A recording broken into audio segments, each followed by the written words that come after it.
Today I want to have a look with you at calligraphy.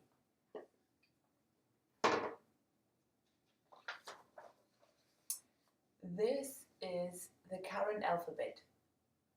It seems to be changing the way how we write it. The calligraphy seems to be changing every few years. However, this is the current state that cursive is going to be written.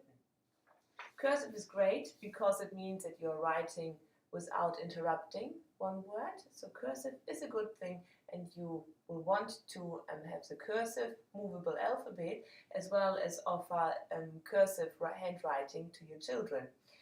They will get printing because most books are printed, right? Don't worry about that. They will get printing. Do cursive. It's good for them. Good for the brain. In a calligraphy box, you will have the different alphabets. There will be a book where the children can just try out different letters, different kinds of calligraphies.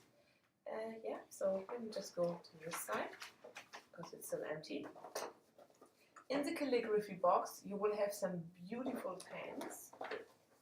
Some of them in boxes like this one. Everything is supposed to be very magical and beautiful and enticing and interesting to do. This is my pen, which I love very much. It's a Füller, we call it in Germany. It contains ink inside of it and has a round point. But you can get something with pointy points and with long points, with sharp points, all sorts of different pens. There's more pens in this box. So there's colorful pens like these ones, which are special calligraphy pens, and they have a very very pointy, long nose. So great for these long letters. There's also those standard ones, those thin, hard point ones. You can have just every nice pen you can think of in there. Have fun with it. Be creative. Get excited about it so your kids can do it too. And you want to have a book. In this calligraphy box is this one. It's from the Bloomsbury Publishing. And it has got lots of different kinds of calligraphy and how you make them. See, lots of different ones and lots of information all around calligraphy. So this is really cool. Really gets into it. So if the kids do this, they will still be busy when they're 12 years of age, and they might not be ready to leave your school. So I'm just letting you know. Let me put this beautiful, you want to have a beautiful box, Let me put this beautiful box to the side. Isn't this cool? It looks already like calligraphy with this book, doesn't it? So let me put this to the side. I'm still learning the new cursive, so I'm quite happy to just have the cursive and try that. There's no lines on this one, on this piece of paper, but you can put a ruler in it and pencils so the kids can make lines, or you can have two books inside of it, so they have some with lines. They might just use their own writing books that they have or their own workbooks, but some stuff should be in here. It's also nice to just have small pieces of paper so they can write little notes to one another or to the teacher instead of writing onto a big piece of paper as they always have to. So do things that are enticing for their soul to be trying this out and to be having a good time. When doing writing, the writing comes out of the hand and out of the wrist.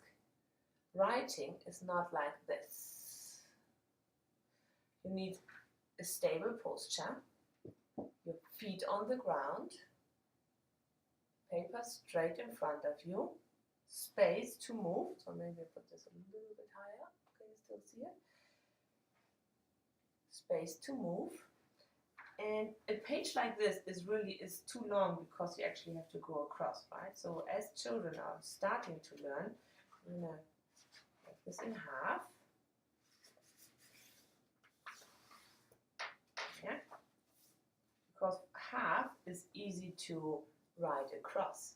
Of course, when your children come to you, they will have done a lot of metal inserts And remember those metal insert activities where you have the white piece of paper and you're writing across, you're filling out. So they will have done a lot of that kind of movement. And I'm grading as well to get different pressures. They should be ready to write something. So I'm going to write self-motivation leads to self-discipline.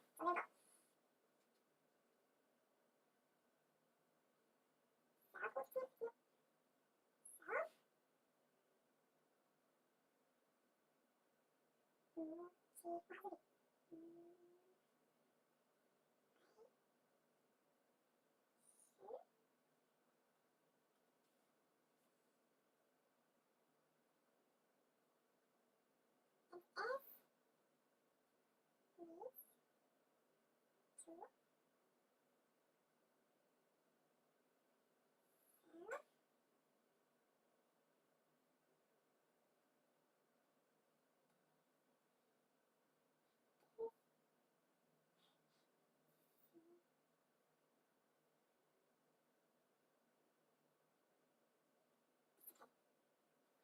There we are, my cursive.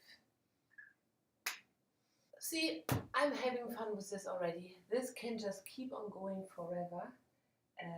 Well, maybe not forever, but for a long time. Allow your children to experiment with different writings.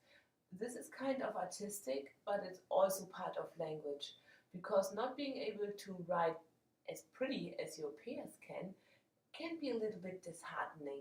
So when you have the opportunity to just approach this whole topic as in of a drawing exercise, you might actually get the hang of it, because writing is, and also numbers, has a lot to do with art as well in some way. You know, it's the symbol, even though the symbol stands for something, it's still a symbol, and we have to exercise to get it onto paper. So why not choose a whole different way of different fonts? One font might be more squirky, the other one is more rounded, and depending on what kind of writing style you have, you might actually be able to create something beautiful out of the natural style you have. So I thought I'd share that.